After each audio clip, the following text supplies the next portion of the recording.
recibirnos, por prestarte esta entrevista, que en principio hace mucho que pensamos con Marcela Sosa, de la Universidad de Córdoba, y que bueno, nos alegra poder realizar hoy juntos. La primera cosa sobre la que te queríamos preguntar tiene que ver con tu trayectoria individual, profesional, con la formación que tuviste y con el lugar que ocuparon los filósofos en esa formación, en esa trayectoria. Pour ma part, j'ai commencé à enseigner très tôt, très jeune et sans formation pédagogique. Et j'ai dû me former personnellement. J'ai donc lu très tôt, dès l'âge de 20 ans, 21 ans, des livres de pédagogie, et en particulier les livres de Célestin Freinet, les livres de Maria Montessori, les livres de Janusz Korczak, c'est-à-dire les livres des grands pédagogues historiques qui ont marqué l'histoire de la pédagogie. Et je me suis frotté très tôt à des élèves difficiles, puisque j'étais professeur dans des classes dites de perfectionnement, qui sont des classes où on met les élèves les plus en difficulté en France. Et j'ai dû, avec ces élèves difficiles, essayer de mettre en place des pédagogies pour les mobiliser, pour les intéresser, pour les faire apprendre. J'ai puisé dans les œuvres pédagogiques de quoi alimenter mon travail de pédagogue quotidien. Et ce n'est que plus tard, au moment où j'ai commencé à prendre du recul, vers l'âge de 28 ou 30 ans, que j'ai rencontré la philosophie de l'éducation et que j'ai rencontré ensuite la philosophie. J'ai rencontré la philosophie de l'éducation à travers un homme comme Olivier Reboul, par exemple, qui est, je crois, un de nos grands philosophes de l'éducation en France.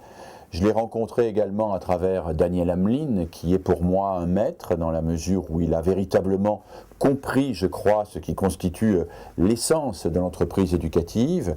Et puis j'ai eu la chance de rencontrer quelques grandes figures de la philosophie contemporaine, quelques-uns des derniers grands philosophes de ce siècle, du XXe siècle, qui sont aujourd'hui décédés, comme Jacques Derrida, avec qui j'ai pu travailler un peu sur les programmes de philosophie, et puis ensuite des gens comme Emmanuel Levinas ou Vladimir Yankelevitch. Je crois que ce que m'a apporté à ce moment-là la philosophie, et en particulier à travers l'œuvre d'Emmanuel Levinas, c'est une sensibilité particulière à la question de l'éthique. Au fond, avant ma rencontre avec la philosophie, j'étais sur un registre plus technique, j'étais sur un registre organisationnel, et j'allais chercher mes fondements idéologiques plutôt du côté de la psychologie. Et au fond, la rencontre avec la philosophie m'a amené à relativiser l'importance de la psychologie en éducation et à recentrer ma réflexion sur la question du sujet. Et au fond, ce qui s'est passé à ce moment-là, c'est une sorte d'inversion épistémologique, là où, comme beaucoup, dans la mouvance de ce qu'on a appelé en France la psychopédagogie, je pensais qu'il fallait connaître l'enfant pour bien lui enseigner. Je me suis mis à penser de plus en plus qu'il fallait mieux lui enseigner pour apprendre à le connaître, et que la reconnaissance précède la connaissance, c'est-à-dire que l'affirmation et l'anticipation d'un sujet, même quand celui-ci n'est pas encore construit, permet d'entrer dans une relation à l'altérité qui suscite la liberté de l'autre. Et j'ai trouvé dans la philosophie un moyen d'alimenter ma réflexion pour dépasser la question qu'on pose trop souvent en pédagogie de la motivation. Vous savez, la question de la motivation en pédagogie est très souvent posée de manière mécanique. Il faut motiver les élèves, et pour motiver les élèves, on va partir de ce qui les intéresse. Donc on va chercher si les élèves s'intéressent à la chanson anglaise ou s'ils s'intéressent au modèle réduit ou au jeu électronique, et puis on va partir de là pour introduire des questions plus scolaires. Eh bien, cette question de la motivation m'est apparu assez vite un piège. J'avais le sentiment qu'à rester dans la question de la motivation, on enfermait l'élève dans ce qu'il voulait ou dans ce qu'il savait déjà, alors que partir de la question du sujet et partir de la question de la mobilisation de sa liberté d'apprendre était plus porteur et ouvrait à des horizons plus importants.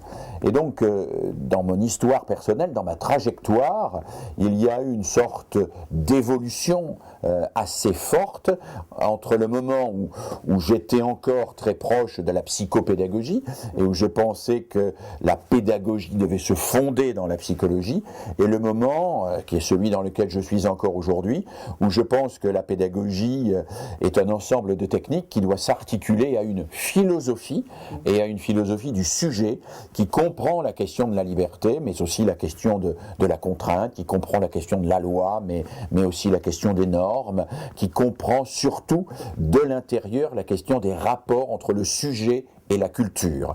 Parce que je crois qu'un des grands enjeux de l'éducation aujourd'hui, c'est la question du rapport entre le sujet et la culture, comment mobiliser un sujet pour qu'il s'approprie une culture, et comment faire en sorte que cette culture, à la fois émancipe les sujets et leur permette d'entrer dans un collectif. Et ça a été pour moi une évolution très importante. Queremos conversar un rato contigo sobre la conformación del campo pedagógico en Francia, pero en particular nos pasa cuando leemos tus libros, y a mí se me hizo muy claro cuando empecé a conocer más de la realidad francesa, es que hay algo de las discusiones en el campo pedagógico y en la política francesa que nosotros desconocemos y que seguramente tienen que ver con las características, con ciertos énfasis en la producción de tus textos. De hecho, en la reciente autobiografía de Georges Niders, él cuenta, periodiza los pedagogos franceses actuales y dice que uno de los dos grandes pedagogos del siglo XX sos vos. Y yo creo que le va a ser una fuerte opción por ubicarlo dentro del debate francés, y me gustaría que eso nos expliques un poco. Alors il est vrai qu'en France, mais aujourd'hui on peut dire dans l'ensemble de la francophonie, parce que c'est vrai en Suisse, c'est vrai au Québec, c'est vrai aussi en Belgique, et ça commence à être vrai dans les autres pays francophones, le débat éducatif est agité par des polémiques. Et en particulier, le débat éducatif français, depuis 30 ans, a été agité par une polémique entre ce qu'on a appelé d'un côté les républicains et de l'autre côté les pédagogues. Alors je voudrais expliquer ça parce que c'est pas facile à comprendre pour des gens qui sont extérieurs au contexte intellectuel français. Alors, initialement, il n'y a rien qui oppose les républicains et les pédagogues, puisque Jules Ferry, qui était un républicain, qui est le fondateur de l'école de la République, était aussi un pédagogue. D'ailleurs, Jules Ferry a lui-même prôné la pédagogie de Pestalozzi. Il a lui-même promu Marion, qui a donné le premier cours de pédagogie à la Sorbonne, et il avait comme adjoint et directeur de l'instruction publique un grand pédagogue qui était Ferdinand Buisson. Donc, à l'origine, il n'y a pas d'opposition entre la République et la pédagogie. Au contraire, chez Jules Ferry, la pédagogie est au service de la République, puisque c'est la pédagogie qui doit convaincre l'ensemble des Français qu'ils font partie d'un État, d'une nation, que ce qui les réunit est plus important que ce qui les sépare, et qu'ils doivent s'émanciper en échappant au pouvoir des clercs de toutes sortes. Donc la pédagogie n'est pas historiquement opposée à la République. Mais progressivement, ce débat s'est construit, et me semble-t-il, autour du déplacement de l'opposition entre démocrates et républicains.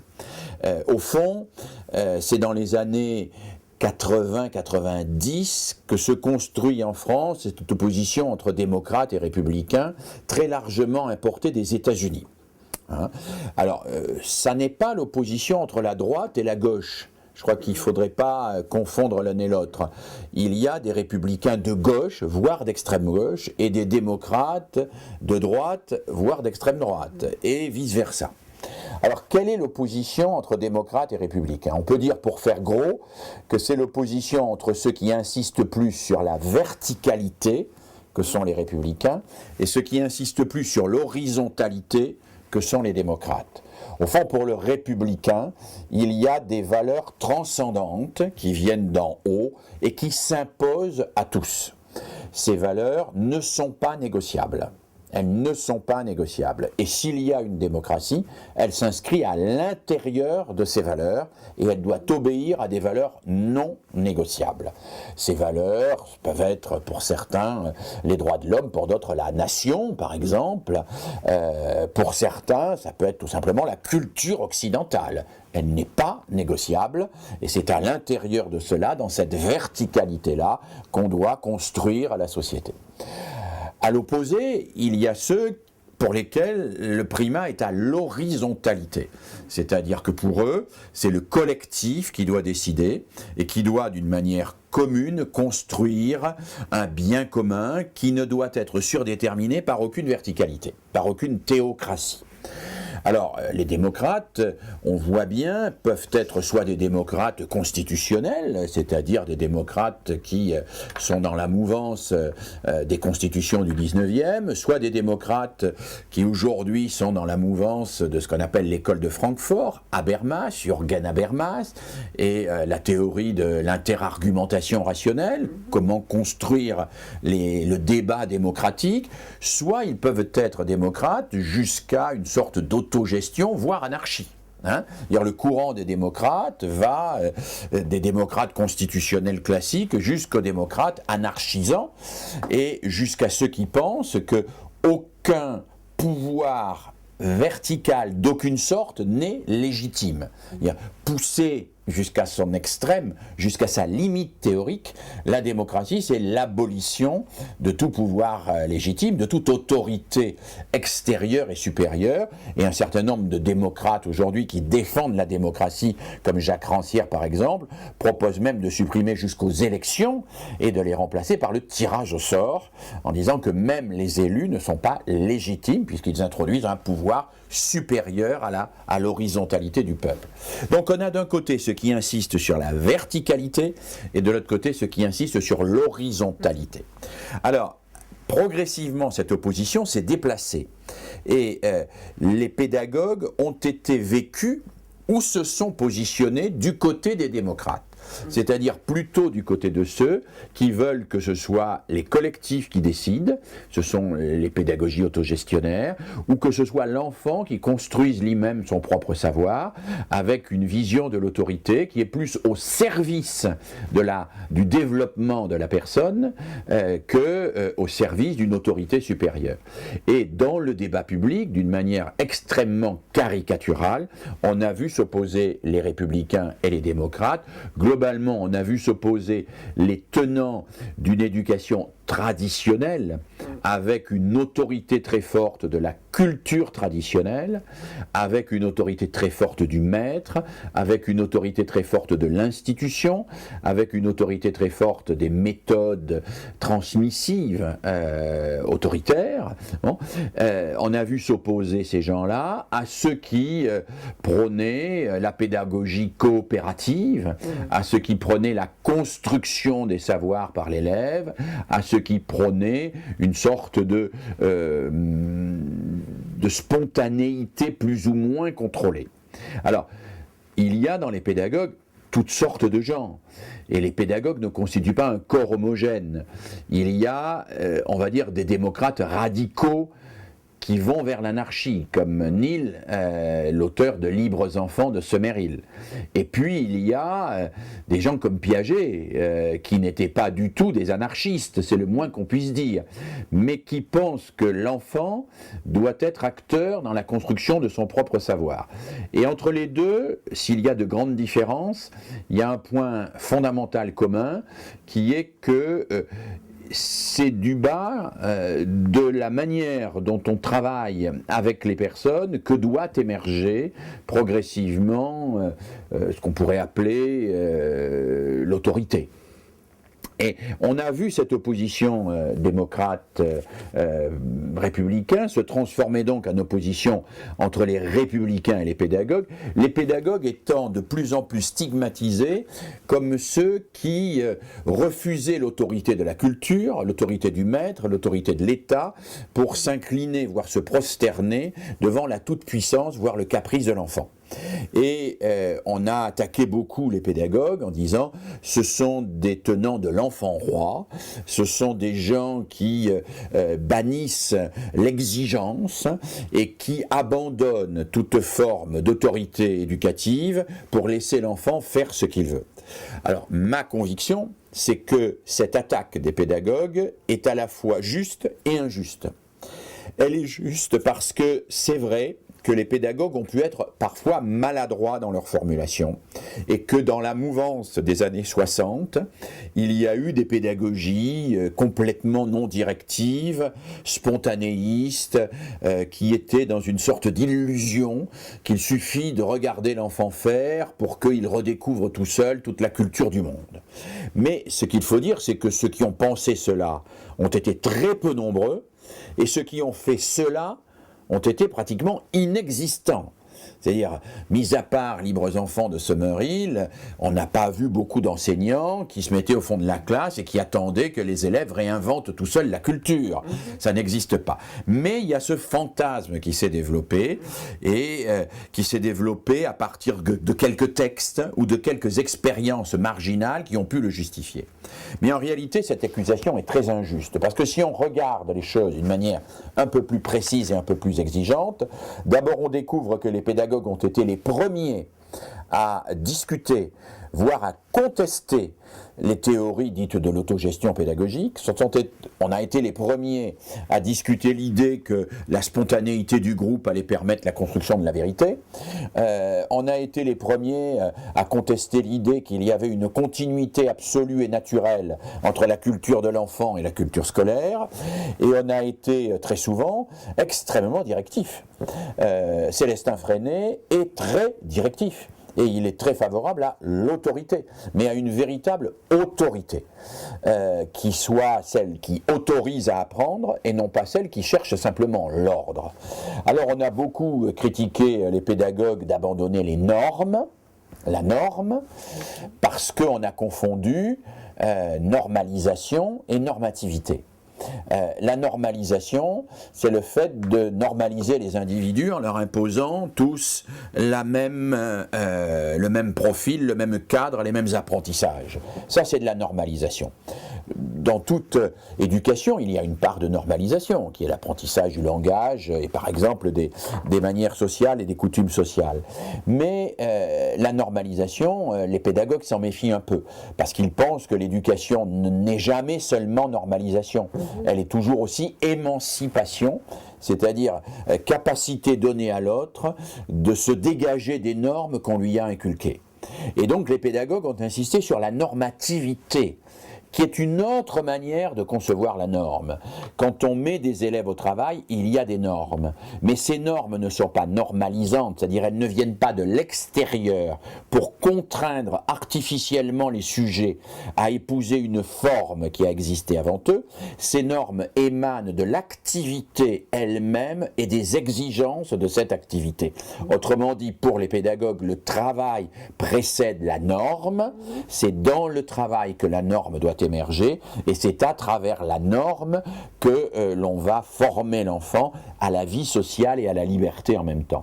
Alors, il y a une vraie injustice à avoir accusé les pédagogues d'être tous des anarchistes, se mettant à plat ventre devant les enfants rois et leurs caprices et sacrifiant toute la culture.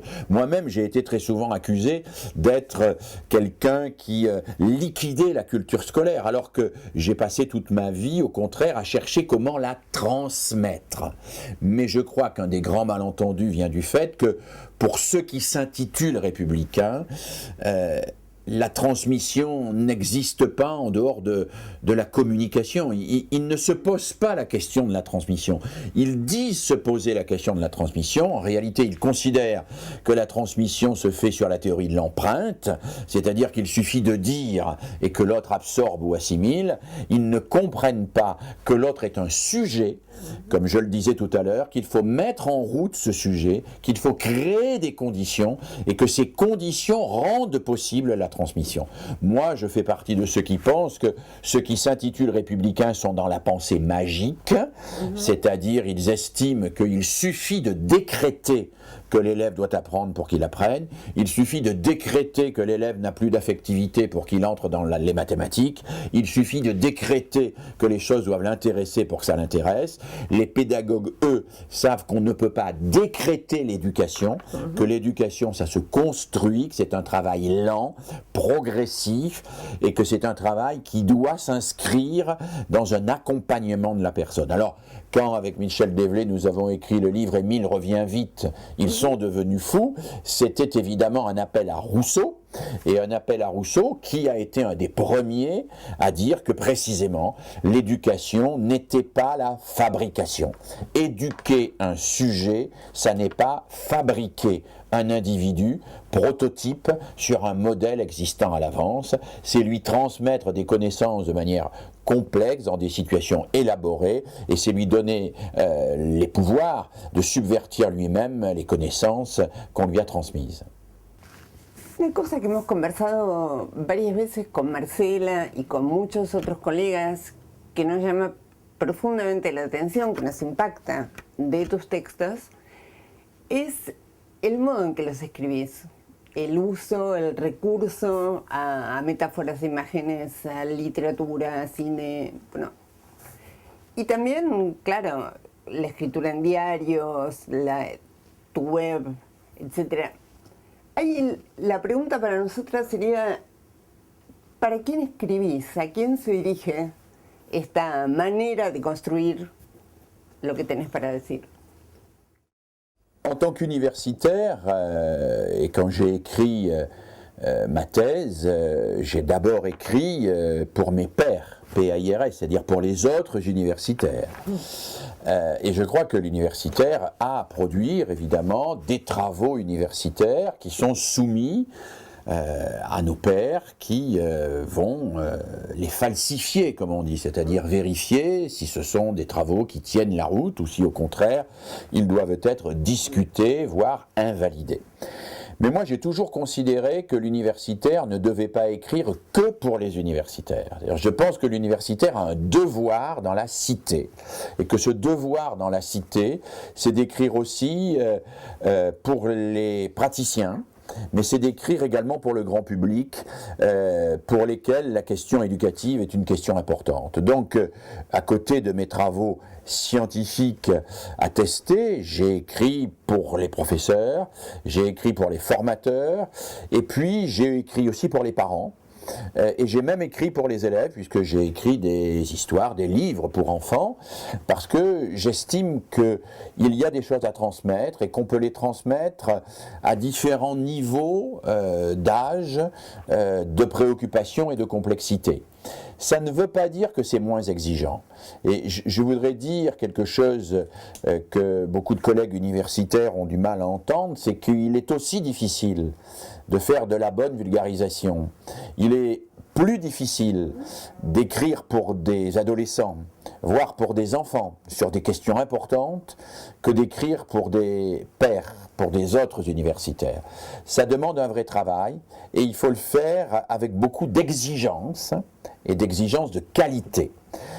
Je pense que les universitaires ne peuvent pas se contenter d'écrire pour leurs pairs et critiquer ensuite le fait que la population n'est pas informée des questions ou le fait que les gens ne sont pas suffisamment sensibilisés aux problèmes de fond.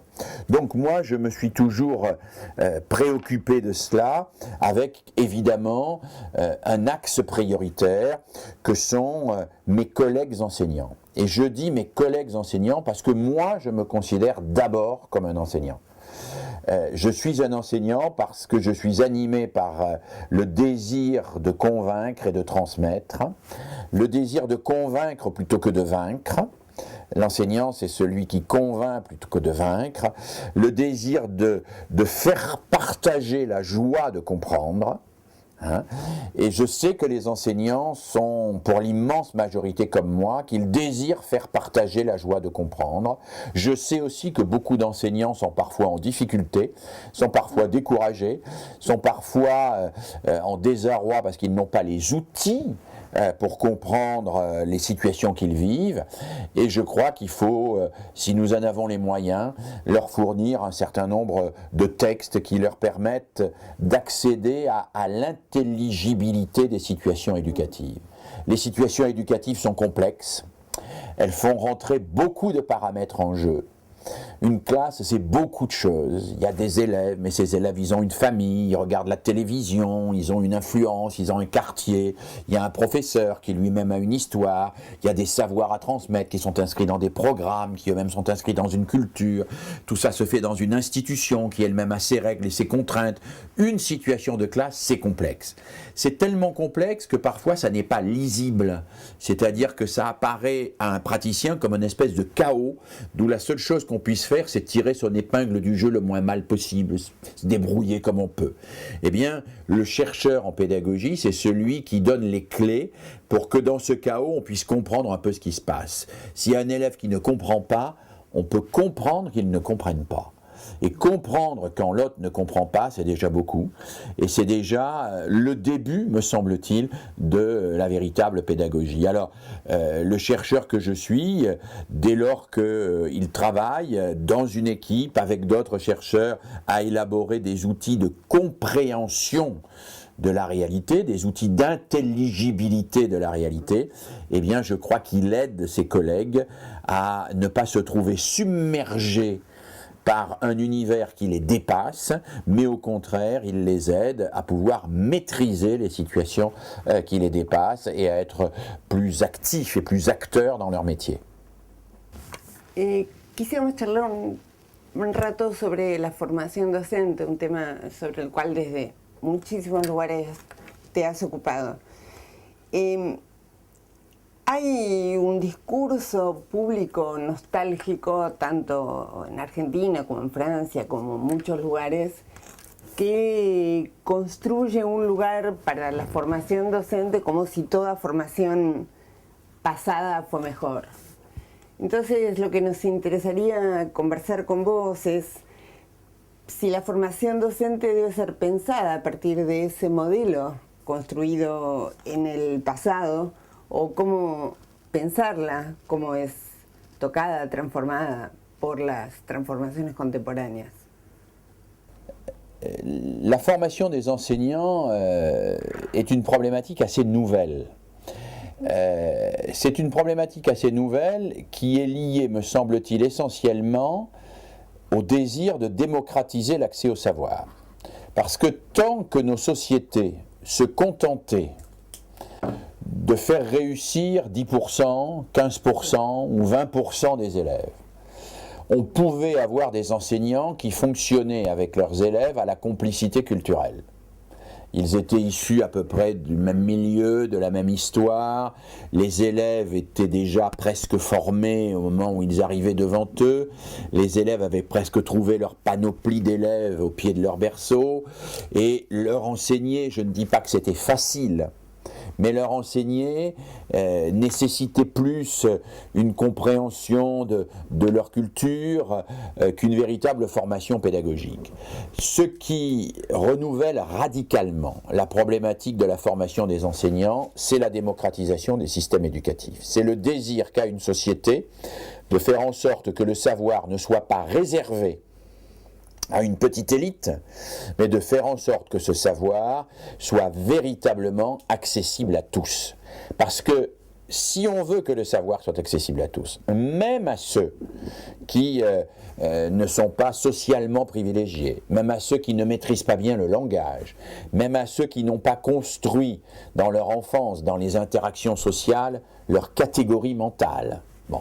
Si on veut que le savoir soit accessible à tout le monde, eh bien, il est indispensable de développer une pédagogie particulière, une pédagogie adaptée, une pédagogie qui ne se contente pas de regarder réussir ceux qui sont voués à réussir et de regarder échouer les autres. Et donc la formation des enseignants est nécessaire au regard de l'exigence même de démocratisation, parce qu'elle est ce qui permet de démocratiser. Alors, le contexte a changé. Je dois dire aussi que le public a changé. Les élèves ne sont pas ceux d'il y a 20 ans, ce ne sont même pas ceux d'il y a 10 ans, ce ne sont même pas ceux d'il y a 5 ans. Aujourd'hui, il y a des phénomènes que j'étudie et qui sont pour moi extrêmement importants à prendre en compte, qui relèvent de ce que j'appelle l'impact des psychopouvoirs, c'est-à-dire de toute une série de médias, bien sûr la télévision, mais aussi Internet, mais le téléphone portable, l'ensemble des écrans, etc., qui, me semble-t-il, change radicalement la manière de penser, la manière de voir et les capacités mentales de nos élèves. Par exemple, j'ai moi-même étudié l'impact de ces nouveaux médias sur les capacités d'attention. Et j'ai pu montrer qu'un élève aujourd'hui en Europe avait vu ses capacités d'attention diminuer des 2/3 en 50 ans. C'est-à-dire que là où il y a 50 ans, un élève pouvait être attentif pendant 15 minutes, il ne peut être attentif que pendant 5 minutes aujourd'hui. C'est-à-dire que l'accélération dans laquelle nous sommes, l'espèce de rapidité permanente, de culte de l'immédiateté, il faut répondre tout de suite, ce qu'on appelle le zapping. Tout cela amène les élèves à avoir beaucoup plus de mal à faire ce qu'un philosophe que j'aime bien appelle l'inversion de la dispersion, c'est-à-dire à se centrer sur le travail intellectuel. Je vais dire une chose qui aujourd'hui est pour moi tout à fait fondamentale. Je pense que un certain type de développement libéral des industries de programmes et de médias a pour objectif implicite ou explicite d'empêcher de penser. Empêcher de penser. Empêcher de penser en obligeant de réagir tout de suite. Empêcher de penser en obligeant à rentrer dans des clichés préfabriqués. Empêcher de penser en disant en permanence à la personne « consomme, consomme ». Fais ton caprice, achète, achète. Et tu dois acheter le plus possible parce que c'est cet achat qui constitue ton identité. Tout cela va vers un espèce d'empêchement de penser qu'on voit bien présent chez nos élèves et qui impose à l'école de se restructurer autour de cette fonction essentielle qui est l'émergence de la pensée.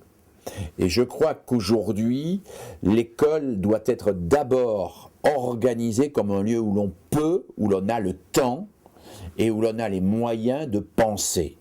Avant même d'être un lieu, ou en même temps qu'on est un lieu de transmission des savoirs, l'école est un lieu où on pense. C'est donc un lieu dans un monde d'accélération, de décélération. C'est donc un lieu dans un monde d'immédiateté, de réflexion. C'est donc un lieu dans un monde où on court tout le temps, c'est donc un lieu où on prend le temps. Et je crois que les enseignants ont besoin, en particulier dans un pays comme la France, de comprendre les exigences nouvelles que la modernité impose aux professeurs. Il y a des exigences nouvelles.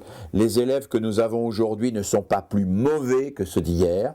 Ils n'ont pas un moins bon niveau, mais ils vivent dans un univers surchauffé, dans un monde en ébullition. Et dans ce monde en ébullition, il faut construire des espaces où on apprend à réfléchir et à penser. Prenons l'exemple d'Internet. Internet amène aux élèves une quantité d'informations absolument fabuleuses. Mais toutes ces informations, elles arrivent sans être hiérarchisées. Et la première qui vient est la bonne. On tape sur un moteur de recherche et on prend le numéro 1. Eh bien non, c'est pas forcément le numéro 1 qu'il faut prendre, c'est peut-être le 2, le 4, le 10, le 20, et peut-être que la bonne information, elle est au bout de 4 ou 5 pages. Et donc ça, il faut qu'on l'apprenne aux élèves. Il faut qu'on l'apprenne aux élèves, ne pas se précipiter, ne pas répondre tout de suite, penser, réfléchir, se donner le temps de penser et réfléchir. Et je crois que les enseignants ont besoin d'être formés parce que justement, l'école a changé, qu'elle se veut démocratique, et parce que justement les élèves ont changé et que le contexte social a changé. Et que ce contexte social appelle encore plus de pédagogie que l'école d'il y a 20 ans, que l'école d'il y a 30 ans ou d'il y a 50 ans, et que cette pédagogie doit véritablement être prise en compte dans la formation des enseignants. Siguiendo alrededor de la cuestión de la formación docente, hay en Cartas a un joven profesor hay un recuerdo tuyo muy precioso acerca de que te llevaba y que te sostenía como profesor. Algo de eso nos contaste recién acerca de la voluntad de no convertir el encuentro con el saber en una cosa cerrada para pocos y por el contrario luchar contra las fatalidades psicológicas, sociológicas y de todo tipo. La pregunta sería, ¿cómo pensar o qué pensar en la formación que tiene que tener un profesor hoy? ¿Qué de esto, de este entusiasmo, de esto que vos contás, puede ser formable? ¿Qué es lo que tiene que contemplar la formación docente para poder dar cuenta de esto?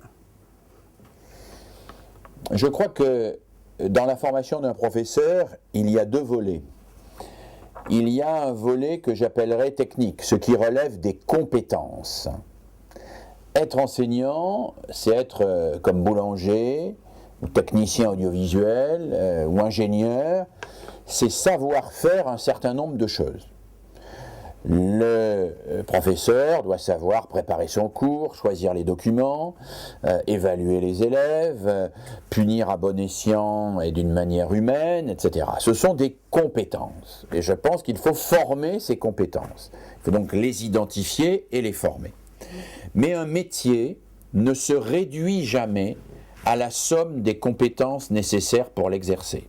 C'est-à-dire qu'il faut des compétences pour être professeur, comme il faut des compétences pour être boulanger, mais le professeur n'est pas simplement celui qui sait faire chacune des activités que constitue son métier.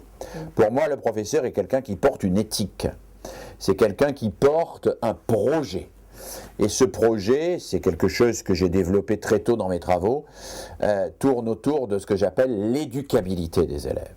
Je pense qu'un professeur est quelqu'un qui a la conviction chevillée au corps que tout élève est éducable.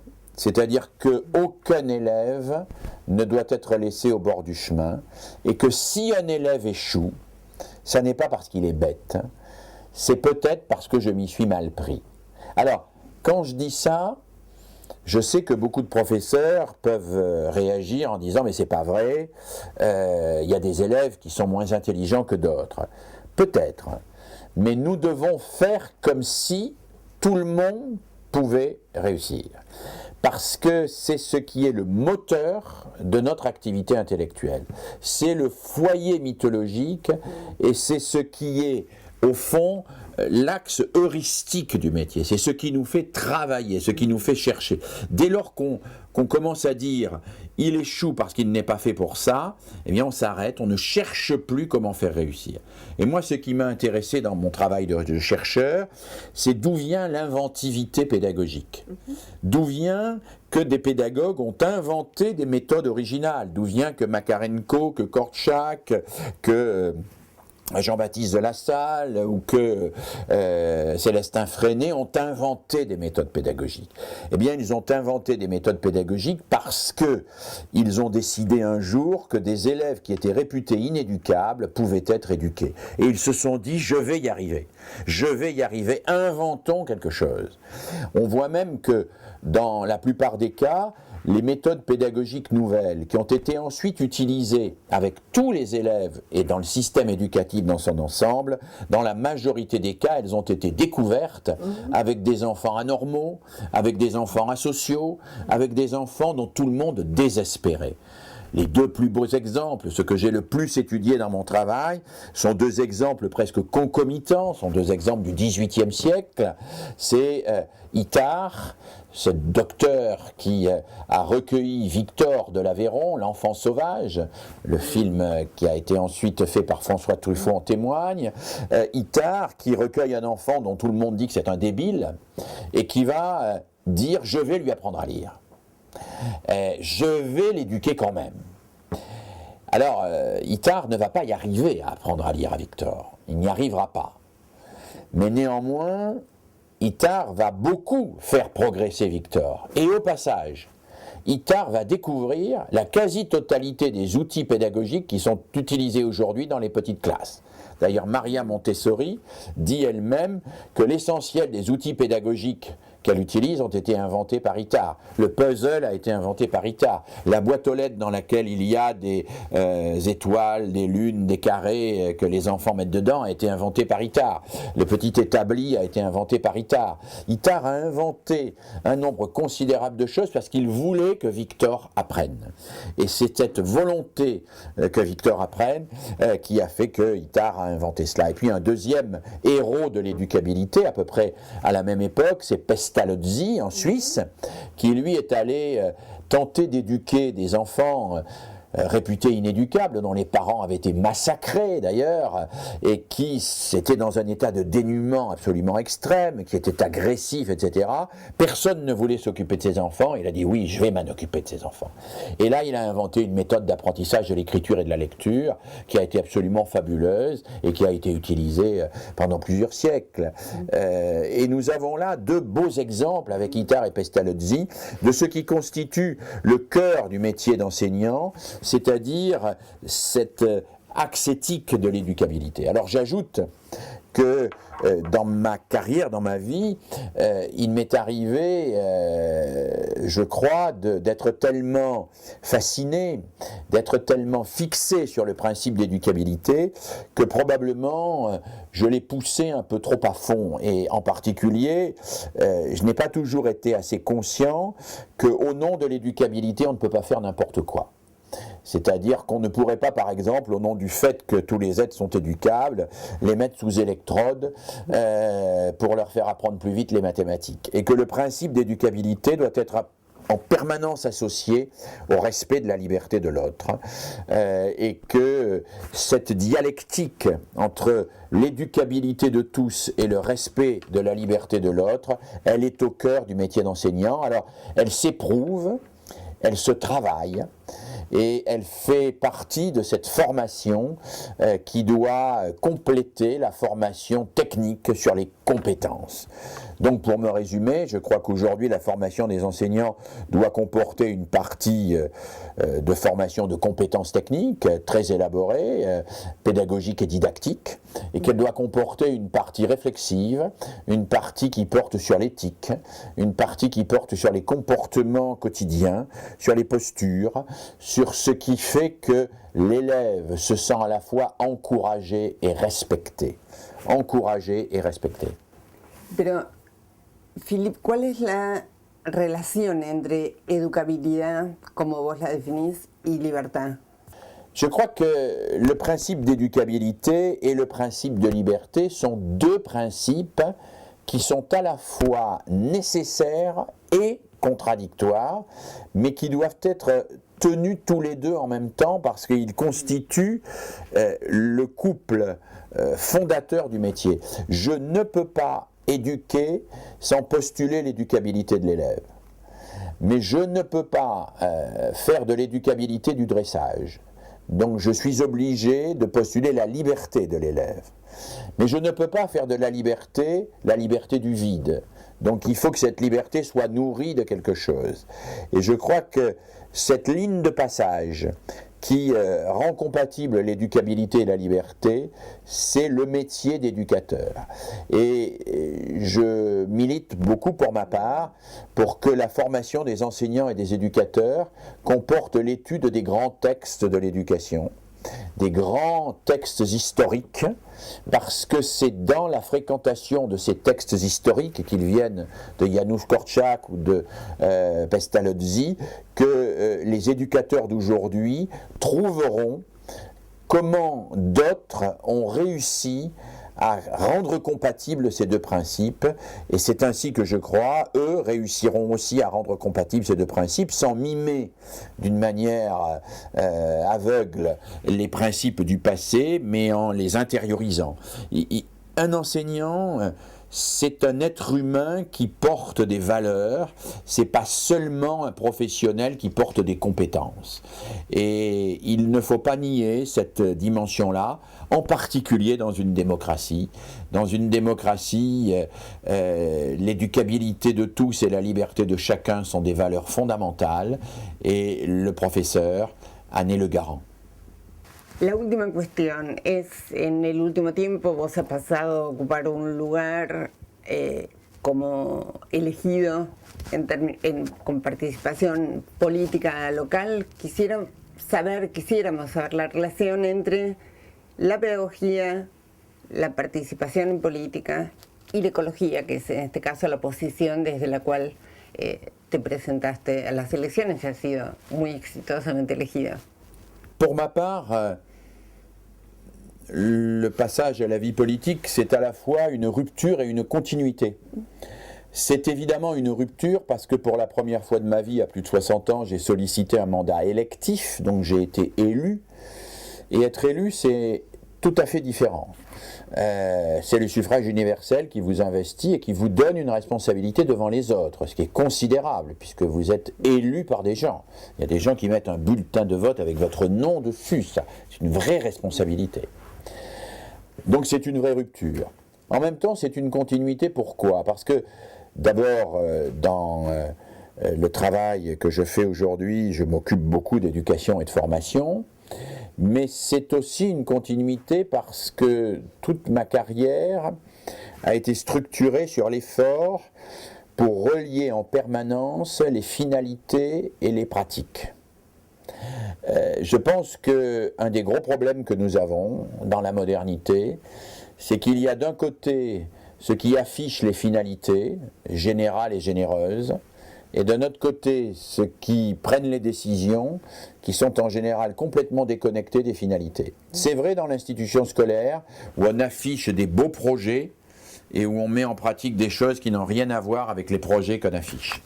Et c'est vrai dans la vie politique, où les déclarations d'intention et les discours de campagne sont une chose, et où la réalité des pratiques quotidiennes en sont une autre. Et moi, ce que j'ai toujours essayé de faire dans ma vie professionnelle, et que je tente de faire encore aujourd'hui en politique, c'est de mettre en cohérence les finalités et les pratiques. C'est-à-dire de faire en sorte que les belles intentions que nous avons, elles s'incarnent dans les pratiques, et que les pratiques se réfèrent aux intentions. Et c'est très compliqué.